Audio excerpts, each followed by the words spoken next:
Hello बच्चों, welcome back to my YouTube channel maths plaza. बच्चों, आज मैं इस वीडियो में बिहार बोर्ड क्लास 9th इतिहास चैप्टर 5 जिसका नाम है वन्य समाज और उपनिवेशवाद।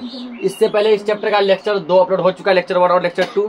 यदि आप लोग उसको नहीं देखिए एक बार उसको देखिएगा पहले, तब जाके जो है लेक्चर 3 समझ में आएगा। आइए अब हम लोग समझते हैं। तो पिछले लेक्चर में हमने भूमिज विद्रोह तक का एक्सप्लेन कर चुके थे, ठीक ना। तो आज हम इसमें संथाल विद्रोह और उससे आगे समझने वाले हैं। अगला जो हेडिंग दिया गया वो क्या है? संथाल विद्रोह, ठीक ना। अगला हेडिंग क्या है? संथाल विद्रोह। आदिवासियों द्वारा किए गए विद्रोहों में संथाल विद्रोह बहुत महत्वपूर्ण था, क्योंकि विद्रोह की पहली शुरुआत इसी क्षेत्र के लोगों द्वारा की गई थी और यहीं के विद्रोहियों ने आगे चलकर सन 1857 ईस्वी की क्रांति को प्रभावित किया था, ठीक ना। तो जितना भी विद्रोह हुआ उसमें जो सबसे महत्वपूर्ण विद्रोह है, सबसे जो मेन विद्रोह है वो कौन सा है? संथाल विद्रोह, ठीक ना। तो सबसे पहली बार जो है आवाज कौन उठाया था? संथालियों ने ही आवाज उठाया था। भागलपुर से राजमहल के बीच का क्षेत्र जो दामन ए कोह के नाम से जाना जाता था, संथाल बहुत क्षेत्र था, ठीक ना। हल्ला मत करो। तो भागलपुर से राजमहल के बीच, यानी ये मान लो भागलपुर हो गया, ये मान लो राजमहल हो गया, ठीक ना। राजमहल और भागलपुर के बीच का जो एरिया जो क्षेत्र है वो क्षेत्र जो दामन ए कोह के नाम से जाना जाता है। और इस क्षेत्र में संथाल सबसे अधिक रहते थे, ठीक ना। ये जैसे संथाल बहुल क्षेत्र था, मतलब संथाल की संख्या यहाँ बहुत ज्यादा थे। तो हल्ला यहाँ मत करो, हल्ला जाए घर पे करना। गैर आदिवासी एवं अंग्रेजों के अत्याचार से तंग आकर यहाँ के संथालों ने अपने आप को संगठित कर लिया, ठीक ना। अंग्रेज जितना अत्याचार किए, यहाँ के सब संथाल क्या हो गए? एकजुट हो गए, ठीक ना। सब आपस में क्या हो गए? मिल गए। संथालों को उत्प्रेरित करने का कार्य भगनाडीह गांव के चुलू संथाल के 4 पुत्र सिद्धू, कान्हू, चांद और भैरव ने किया था, ठीक ना। इन संथालों को जो उत्प्रेरित करता था, जो हौसला देता था, जो हिम्मत देता था, वो है भगनाडीह गांव के रहने वाले चुलू संथाल, ठीक ना। और चुलू संथाल के 4 बेटे सिद्धू, कान्हू, चांद और भैरव, ये चारों क्या करते थे? सबको उत्प्रेरित करते थे, ना, हौसला बढ़ाते थे। सिद्धू ने अपने आप को ठाकुर का अवतार घोषित किया। सिद्धू बोला हम तुम्हारे लिए क्या है? ठाकुर है, ठीक ना। सन 1854 ईस्वी तक आते आते आदिवासी ने चिरस्थायी प्रबंध द्वारा अत्यधिक राजस्व वसूली, सामाजिक प्रतिबंध और कई तरह के आर्थिक कष्टों से छुटकारा पाने के लिए कई सभाओं का आयोजन करना आरंभ किया, ठीक ना। 1854 ईस्वी आते आते क्या हुआ? ये लोग जो है जो अधिक जो लोग से टैक्स वसूलता था उसके विरुद्ध में, समाज में जो प्रतिबंध था, मतलब कहीं जाने से रोक टोक मिलता था उसके विरुद्ध में, सबके विरुद्ध में ये लोग क्या किया? धीरे धीरे जो है आयोजन करना आरंभ कर दिया। 30 जून 1855 को भगनाडीह गांव में संथालों की एक सभा आयोजित की गई, ठीक ना। भगनाडीह गांव जहाँ के ये सिद्धू थे, ठीक ना, उस गांव में क्या हुआ? संथालों का एक सभा आयोजित किया गया। इसमें 400 गांवों के 10,000 संथाल अपने अस्त्र शस्त्र के साथ एकत्र हुए और सभा में ठाकुर का आदेश पढ़कर सुनाया, ठीक ना। इसमें लगभग जो है 400 गांव के संथाल आए थे। कितने गांव के? 400 गांव के। और 400 गांव मिलाकर लगभग 10,000 संथाल यहाँ पर उपस्थित हुए थे, ठीक ना। और जो है ठाकुर का आदेश पढ़ा गया उसमें। और आदेश यह था कि जमींदारी, महाजनी तथा सरकारी अत्याचारों का विरोध करना तथा अंग्रेजी शासन को समाप्त कर सतयुग का राज, न्याय और धर्म पर अपना राज करने के लिए खुला विद्रोह किया जाए, ठीक ना। इसमें क्या था? इसमें लिखा गया था जमींदार का, महाजनी का, सरकारी अत्याचार का, अंग्रेजों का, इन सभी का क्या करना है? विरोध करना है। फिर से हमें सतयुग जैसा राज लाना है, जहाँ न्याय हो, धर्म हो, ऐसा राज लाना है। सिद्धू और कान्हू ने स्वतंत्रता की घोषणा की। सिद्धू और कान्हू दोनों भाई किसका घोषणा किए? स्वतंत्रता की घोषणा किए। यह कहा गया कि अब हमारे ऊपर कोई सरकार नहीं, हाकिम नहीं, संथाल राज्य स्थापित होगा, ठीक ना। बोला कि अब संथालों का सरकार कौन होगा? संथाल होगा। संथाल पे राज कौन करेगा? संथाली राज करेगा, कोई बाहरी सरकार या अंग्रेज वगैरह नहीं आएगा। इन आदिवासियों ने मिलकर गांवों में जुलूस निकाले, ठीक ना। सभी आदिवासी मिलकर क्या किए? गांव में जुलूस निकाले। जुलाई 1855 में स्त्री एवं पुरुषों के आह्वान पर संथालों का विद्रोह आरंभ हो गया, ठीक ना। स्त्री और पुरुष में जो भेदभाव होता था उसके विरुद्ध में क्या हुआ था? संथालों में जो विद्रोह आरंभ हो गया। बहुत जल्द ही लगभग 60,000 हथियार बंद संथालों को इकट्ठा कर लिया गया, ठीक ना। तो जो संथाल को अंग्रेजों द्वारा बंद कर लिया गया था, ठीक ना, जेल वगैरह में, और संथालों के हथियार को छीन लिए गए थे, संथाल क्या किया? उसमें से लगभग 60,000 हथियार को क्या किया? इकट्ठा कर लिया। इसके लिए हजारों आदिवासियों को तैयार रहने के लिए भी कहा गया, ठीक ना। हजारों आदिवासियों को बोला तुम लोग हमेशा क्या रहना, तैयार रहना, कब किससे लड़ाई हो जाए कहना बहुत मुश्किल है।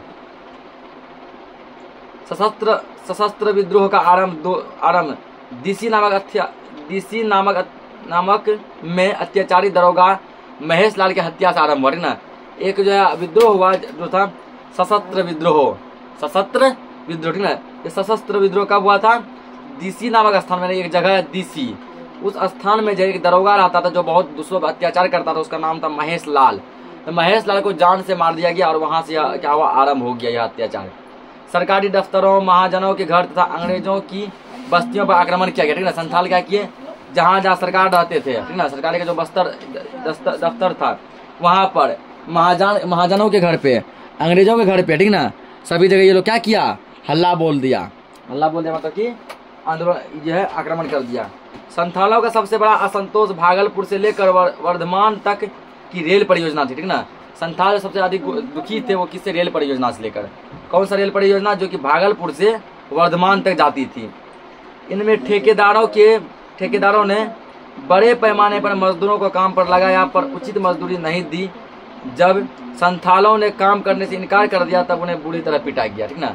इस रेल का जो काम जो चल रहा था, यहाँ के ठेकेदार थे, ठेकेदार क्या सभी संथालों को काम पे लगाया, ठीक ना।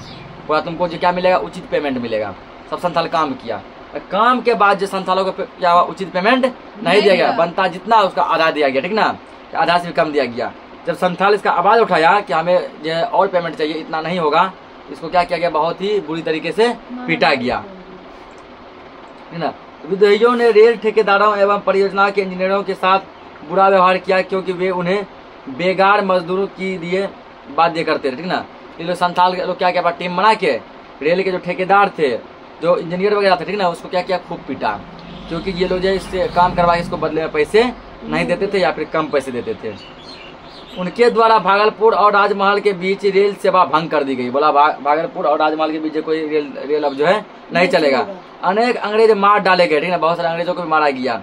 संथालों ने उन सभी लोगों और व्यवस्थाओं पर हमला किया जो गैर आदिवासी और उपनिवेशवादी सत्ता के शोषण के खिलाफ थे, ठीक ना।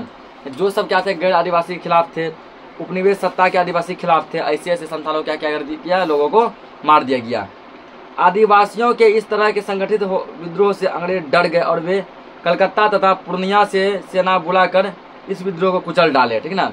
ये क्या हो गया, अंग्रेज जो क्या हो गया, ठीक ना, देखिएगा आदिवासी अब क्या हो गया, इकट्ठा हो गए, क्या हो गए, इकट्ठा हो गया, और इकट्ठा में उसको हराना बहुत ही मुश्किल है, ठीक ना। यानी अगर अलग अलग होता तो शायद उसको हरा भी देते, इकट्ठा में हराना क्या है, बहुत ज्यादा मुश्किल है। अब जो है क्या करना, अंग्रेज को सेना कमी पड़ने लगा, ठीक ना। अंग्रेज क्या किया, कोलकाता से अपना सेना मंगाया, कोलकाता से कुछ आदमी को मंगाया, और कहाँ से मंगाया, अपना पूर्णिया जिले से भी कुछ आदमी को मंगाया, ठीक ना। कोलकाता और पूर्णिया से कुछ आदमी को बुलाया।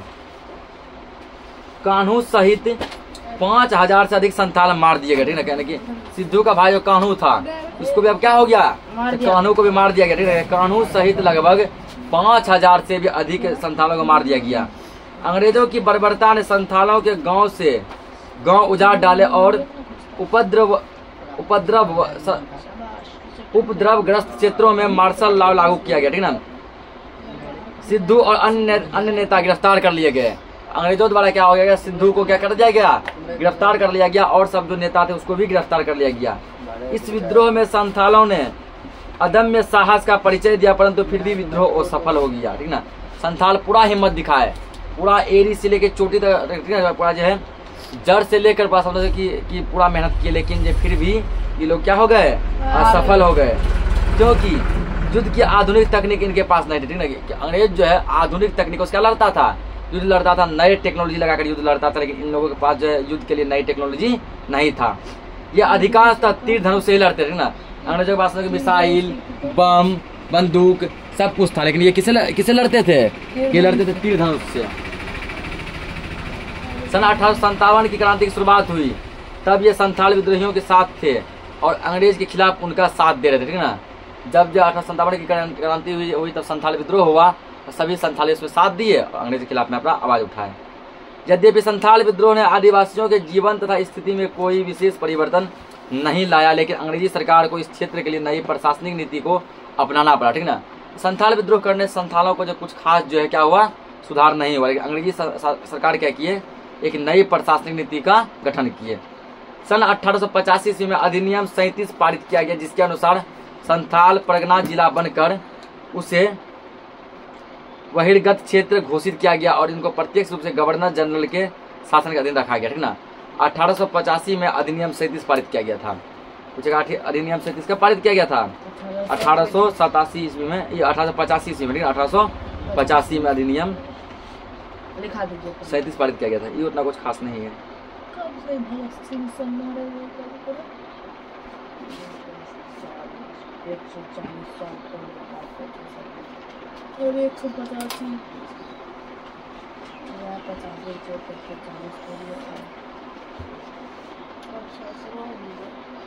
तो अगला हेडिंग दिया है मुंडा विद्रोह। कौन सा विद्रोह?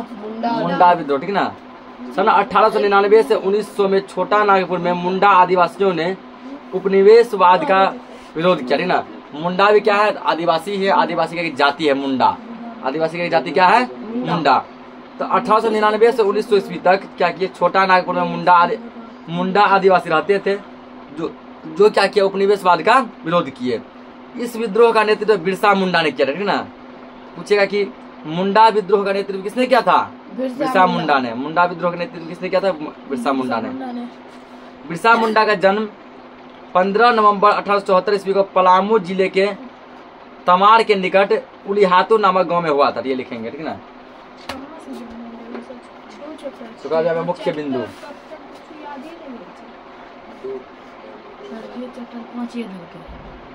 कितना चैप्टर है ये? 6।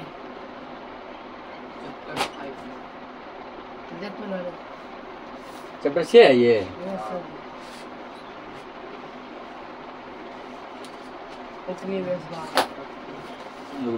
देखो यहाँ पर जो मिस्टेक से चैप्टर 5 लिखा गया, ठीक ना। तुम लोग क्या करना, उसको चैप्टर 6 कर लेना। ये चैप्टर 6 है। चैप्टर 6 में 2 लेक्चर अपलोड हो चुका है और यह तीसरा लेक्चर है। कौन सा चैप्टर है? चैप्टर 6। क्या दिया? मुख्य बिंदु, ठीक ना। मुख्य बिंदु में जो है, जो कितना नंबर पॉइंट लिखा है? लास्ट 17 नंबर पॉइंट हुआ था। आज लिखेंगे आप लेक्चर 3 में 18, लेक्चर 2 तक जो 17 नंबर पॉइंट हो चुका है। देखो यहाँ पे लिखेंगे, यहाँ पे बिरसा मुंडा का जन्म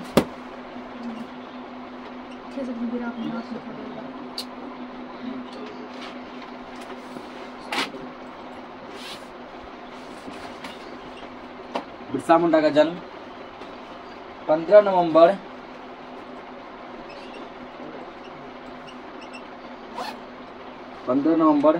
1874 को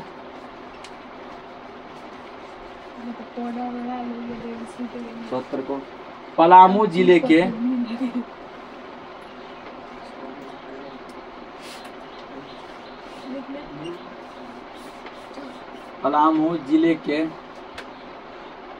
तमाड़ के निकट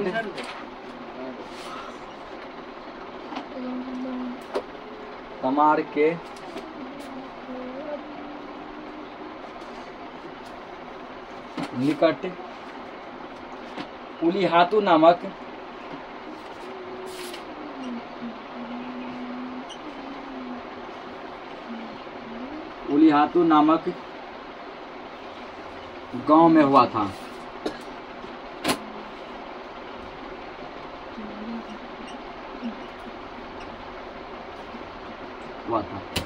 पूछा बिरसा मुंडा का जन्म कब हुआ था? ठीक है, तब लिखेंगे 15 नवंबर 1874 ईस्वी को।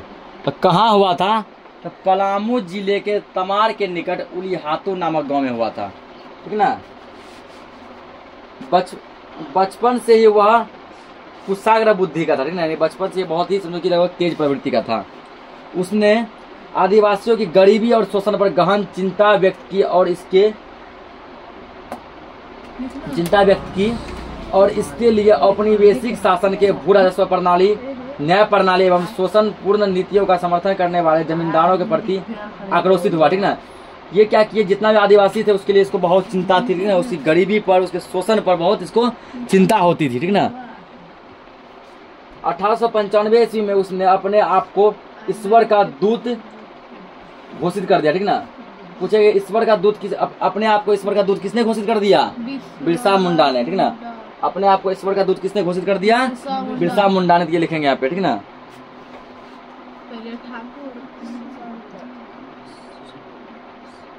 से आते हैं ऐसे लोग, ऐसे राजा लोग अपना को राजा घोषित करते हैं, फिर होगा लेकिन इसी के साथ वो राजा यहाँ बिरसा मुंडा ने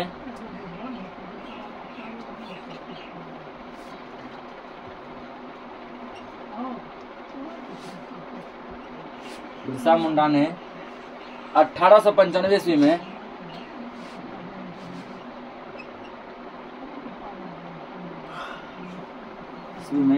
अपने आप को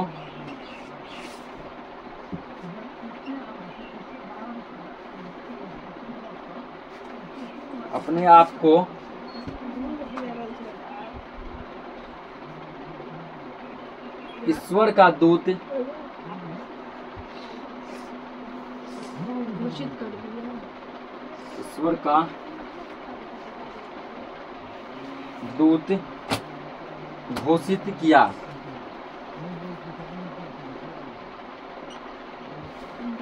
घोषित कर दिया, ठीक ना। ये क्या बोला, मैं ईश्वर का दूत हूँ, यानी भगवान ने हमको तुम्हारी रक्षा के लिए तुम्हारे पास भेजा है।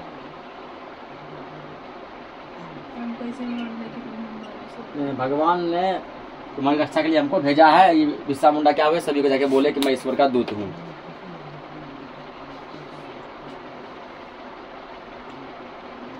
धार्मिक आंदोलन के आधार पर बिरसा मुंडा ने सभी आदिवासियों को हथियार बंद करना शुरू कर दिया और उन्हें उनके अधिकारों के प्रति सजग कराया, ठीक ना। धार्मिक आंदोलन के थ्रू बोला कि तुम लोग अपना हथियार बंद कर दो, अपने अधिकार को मत भूलो कि तुम्हारा अधिकार क्या है। मुंडा जाति के साथ साथ अन्य जनजातियों में भी उसने जागरूकता पैदा की और उन्हें संगठित किया, ठीक ना। मुंडा के अलावा और दूसरा जनजाति जैसे संथाल हो गया, चेरो हो गया, ठीक ना, इन सबको भी क्या किया गया, सबको संगठित किया, एक जगह सबको जमा किया, एकत्रित किया। 25 दिसंबर 1899 को उसने ईसाई मिशनरियों पर आक्रमण कर दिया। पूछेगा कि ईसाई मिशनरियों पर आक्रमण किसने किया था और कब किया था? बिरसा मुंडा ने। बिरसा मुंडा ने किया था 25 दिसंबर 1899 ईस्वी को। ये पॉइंट भी लिखेंगे।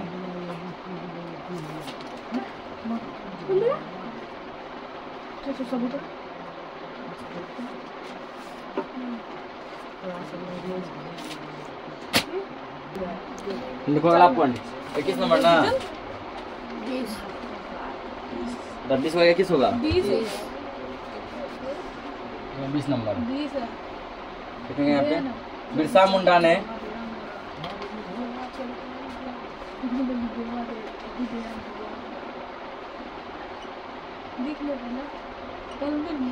बिरसा मुंडा ने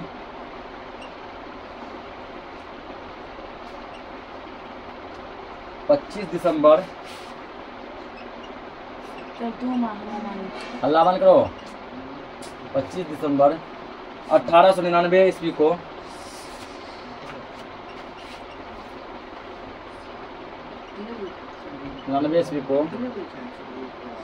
ईसाई मिशनरियों पर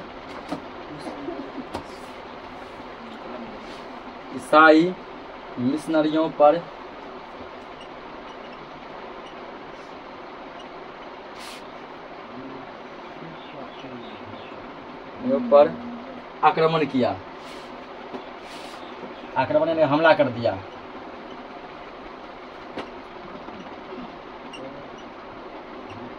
आक्रमण किया, ठीक ना। तो 8 जनवरी 1900 ईस्वी को ब्रिटिश सरकार द्वारा इस विद्रोह को बुरी तरह कुचल दिया गया, ठीक ना। ब्रिटिश सरकार यानी कि अंग्रेजी सरकार, ठीक ना। तो अंग्रेजों के द्वारा क्या हो गया, तो 8 दिसंबर 1900 ईस्वी को इस पूरे आंदोलन को कुचल दिया गया, दबा दिया गया, ठीक ना। 200 पुरुष एवं महिला मारे गए, 300 लोग बंदी बना दिए गए, ठीक ना। इस आंदोलन को जो ब्रिटिश सरकार द्वारा अंग्रेजों द्वारा जो कुचल दिया गया, इसमें पुरुष और 200 पुरुष एवं महिला मारे गए, ठीक ना। 200 पुरुष 200 महिला मारे गए। लगभग जो है 300 लोगों को बंदी बना लिया गया, मतलब कि क्या कर दिया गया, गिरफ्तार कर लिया गया, पकड़ लिया गया, ठीक ना। कई नेताओं को भी गिरफ्तार कर लिया गया। बिरसा मुंडा की गिरफ्तारी के लिए सरकार की तरफ से 500 रुपये इनाम की घोषणा की गई, ठीक ना। 1899 में सोचिए कि 1900 ईस्वी में, आज से लगभग 125-126 साल पहले है, ठीक ना। कितना ज्यादा जो है 500 ज्यादा वैल्यू हुआ करता हो, ठीक ना। सरकार क्या किया, 500 का एक बड़ा रकम क्या किया, ठीक ना, लगा दिया कि जो भी बिरसा मुंडा को गिरफ्तार करेगा उसको हम 500 रुपये देंगे। कितना देंगे, 500। इसके गिरफ्तारी में 500 रुपये का लगाया गया। परिणाम स्वरूप 3 मार्च सन 1900 ईस्वी को बिरसा मुंडा गिरफ्तार कर लिया गया और रांची जेल में जून में हैजा से उसकी मृत्यु हो गई, ठीक ना। तो फाइनली क्या हुआ, 3 मार्च 1900 ईस्वी को 3 मार्च 1900 ईस्वी को इसको क्या कर लिया गया, गिरफ्तार कर लिया गया और झारखंड के रांची जेल में इसको बंद कर दिया गया, ठीक ना, ठीक ना, बंद कर दिया गया। मार्च में गिरफ्तार हुए, जून महीने में क्या हो गया, इसको मृत्यु हो गई। किससे, हैजा के कारण।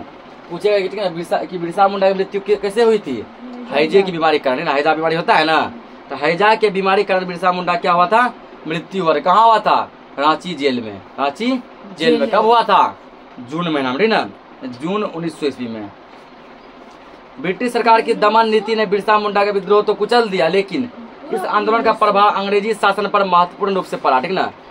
क्या हुआ कि आंदोलन को तो कुचल दिया गया, लेकिन जो इस आंदोलन का प्रभाव जो अंग्रेजों पर भी बढ़िया पड़ गया। ब्रिटिश सरकार के लिए यह एक चेतावनी थी, या क्या थी, एक चेतावनी थी।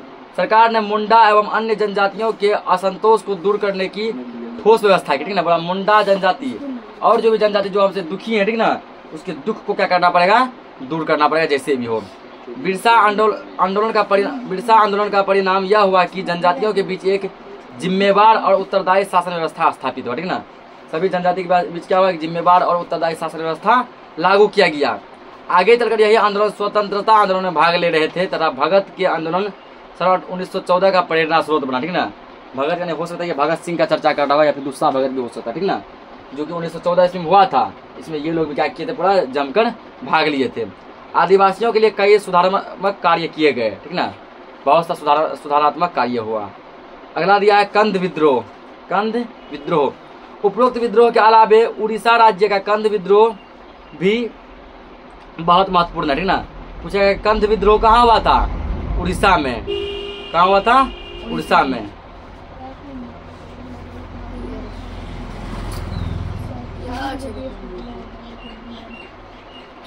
लिख लीजिए, ठीक ना, कंद विद्रोह।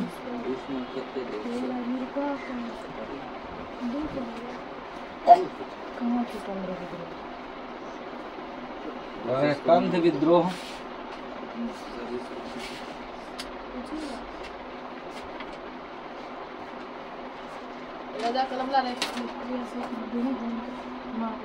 कंद विद्रोह उड़ीसा राज्य में हुआ था।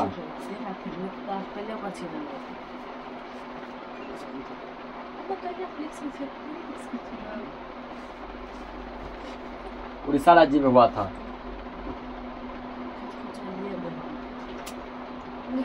पूछा कंद विद्रोह किस राज्य में हुआ था, उड़ीसा में हुआ था, ध्यान रखने की बात।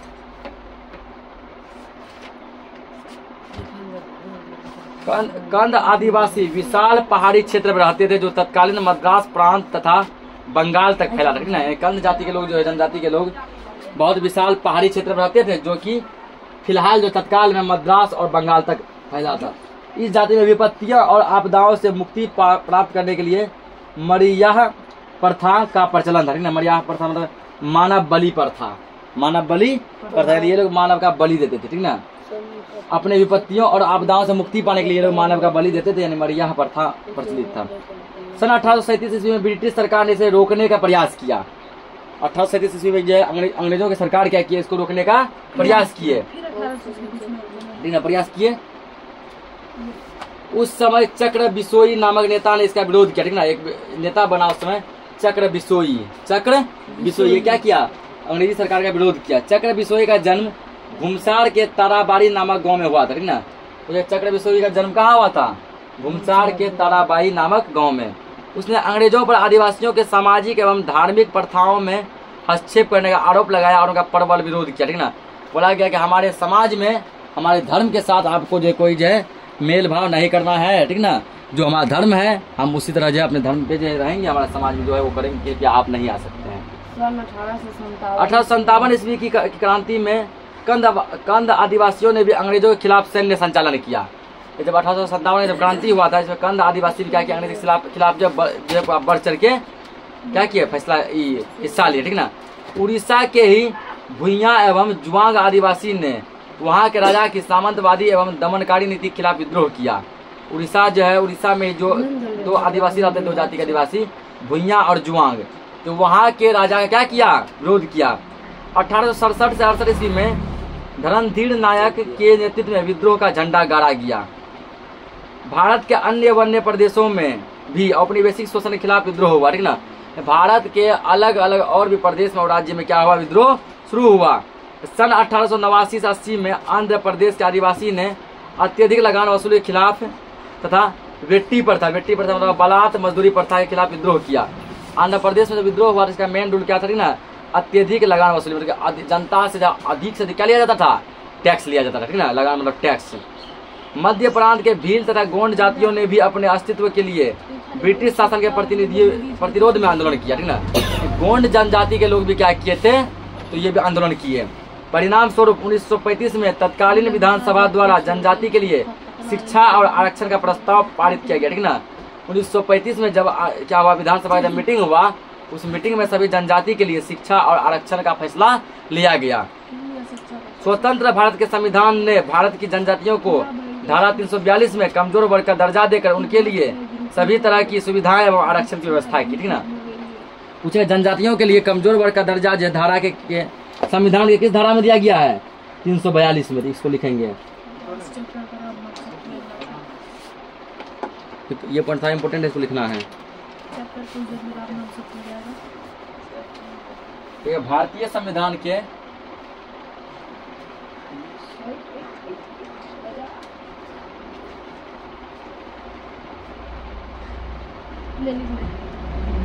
भारतीय संविधान के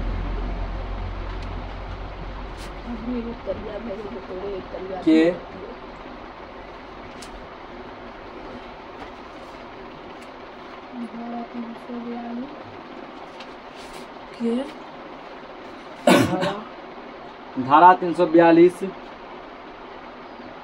के अंतर्गत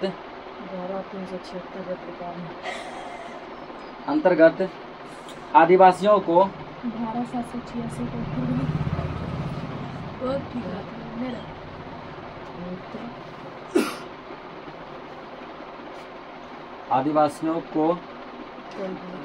कमजोर वर्ग का दर्जा दिया गया।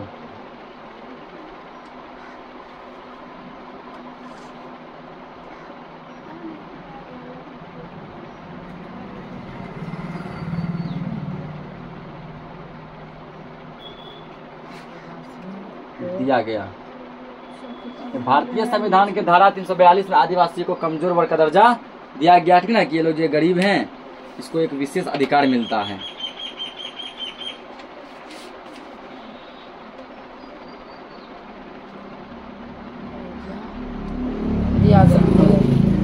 सन 1952 में सरकार ने नई वन नीति बनाई जिसका समय समय पर संशोधन भी किया जा रहा है, ठीक ना। 1952 में क्या हुआ, नई वन नीति बना जिसका समय से संशोधन में सुधार किया जाता है। यह वनों की रक्षा तथा आदिवासियों के अधिकारों की रक्षा के लिए उठाया गया भारत सरकार का एक महत्वपूर्ण कदम, ठीक ना। ये नई वन्य नीति के तहत जो है वनों का रक्षा किया जाता है, जंगल कटाई पे रोक लगाया गया है और भारतीय, ठीक ना, और जो भारत में रहने वाले जो है आदिवासियों को भी सुरक्षा प्रदान किया गया है। यद्यपि वन्य समाज में जीवन व्यतीत करने वाले आदिवासी औपनिवेशिक शोषण से तो मुक्त हो गए, लेकिन आंदोलन थमा नहीं, सिर्फ स्वरूप में परिवर्तन आ गया, ठीक ना। आंदोलन जारी रहा, उसमें कोई परिवर्तन नहीं आया। यह आंदोलन क्षेत्रवादी आंदोलन में बदल गया। वे अलग राज्य की मांग करना शुरू करने लगे। यह आंदोलन आप जो किसमें बदल गया, क्षेत्रवादी में। सभी आदिवासी कहना है कि हमको एक अलग राज्य दे दीजिए, जिस राज्य में केवल आदिवासी ही रहेंगे, उसके अलावा और कोई नहीं रहेगा, ठीक ना। उस राज्य में केवल क्या रहेंगे, केवल आदिवासी ही रहेंगे, आदिवासी के अलावा और कोई नहीं रहेगा, ठीक ना। भारत सरकार ने उसकी लंबित मांगों को ध्यान में रखते हुए मध्य प्रदेश का पुनर्गठन करके, ठीक ना, 1 नवंबर 2000 ईस्वी में को आदिवासी बहुल क्षेत्र का एक पृथक राज्य छत्तीसगढ़ बनाया, ठीक ना। तो क्या किया गया, जब जो आदिवासी बार जब भी मीटिंग होता था, जब भी कोई सभा होता, ठीक ना, आदिवासी इसी चीज का मांग करते थे, हम सबको एक अलग राज्य दीजिए। क्या दीजिए, एक राज्य दीजिए, एक राज्य दीजिए जिसमें भारत के सभी आदिवासी ही रहेंगे, उसमें और कोई दूसरा कास्ट का आदमी, दूसरा जाति, दूसरा धर्म का आदमी नहीं रहेगा, उसमें केवल कौन रहेगा, आदिवासी रहेंगे। एक अलग राज्य हम लोग को घोषित कर दीजिए, ठीक ना। तब जो ये क्या किया भारत सरकार जो है 1 नवंबर 2000 ईस्वी को, ठीक ना, आदिवासी बहुल क्षेत्र का एक पृथक राज्य छत्तीसगढ़ बनाया, ठीक ना। तो पूरे छत्तीसगढ़ कब बना था, तो 1 नवंबर 2000 ईस्वी को, ये लिखेंगे 1 नवंबर 2000 मतलब 2001 का एक छत्तीसगढ़ को राज्य का दर्जा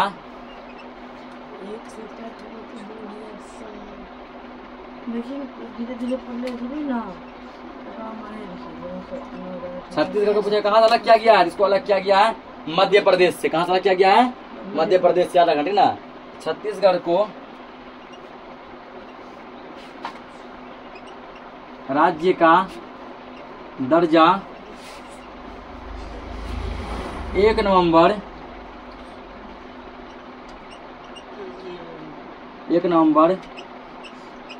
2000 ईस्वी को मिला ठीक ना। छत्तीसगढ़ जो है एक अलग राज्य कब बना? 1 नवंबर 2000 ईस्वी को। याद रखना ठीक ना। छत्तीसगढ़ एक अलग राज्य कब बना? 1 नवंबर 2000 ईस्वी को। छत्तीसगढ़ को कहाँ से अलग किया गया था? मध्य प्रदेश से ठीक ना। इसी प्रकार जो है इसके 15 दिन बाद यानी 15 नवंबर 2000 ईस्वी को बिहार राज्य का पुनर्गठन करके आदिवासी बहुल क्षेत्र झारखंड को अलग किया गया ठीक ना। छत्तीसगढ़ में जो केवल कौन रहते थे? आदिवासी रहते। अभी हो सकता है कि अलग अलग जाति के लोग भी रहे, तभी कौन रहते थे? केवल आदिवासी ही रहते थे। इसको आदिवासी के लिए ही अलग किया गया था ठीक ना। इसके बाद बिहार से किसको अलग किया गया? झारखंड को। इसके 15 दिन बाद यानी 15 नवंबर पूछ सकते हैं ना। झारखंड का गठन कब हुआ था? 15 नवंबर 2000 ईस्वी को।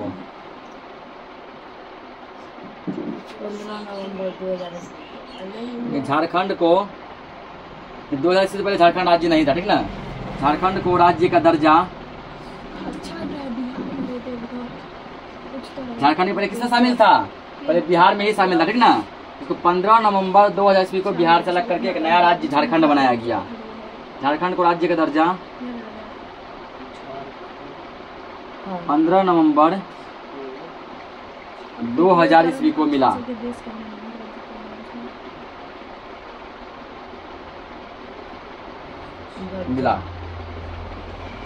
ये भी किसके लिए बनाया गया था? ये भी पर्सनली खास करके जो है ना तो आदिवासी के लिए ही बनाया गया था। इस तरह हम देखते हैं कि वन्य समाज में निवास करने वाले जनजातियों ने अपनी बेसिक शोषण के खिलाफ एक संघर्षपूर्ण लड़ाई लड़ी, जिसने भविष्य में उनके लिए सुधार कार्यों का मार्ग प्रशस्त किया ठीक ना। इसी के साथ ये चैप्टर क्या हो गया? जय हिंद जय भारत ठीक ना। तो हम लोग मिलते हैं नेक्स्ट लेक्चर में नेक्स्ट चैप्टर के साथ। तब तक के लिए जय हिंद।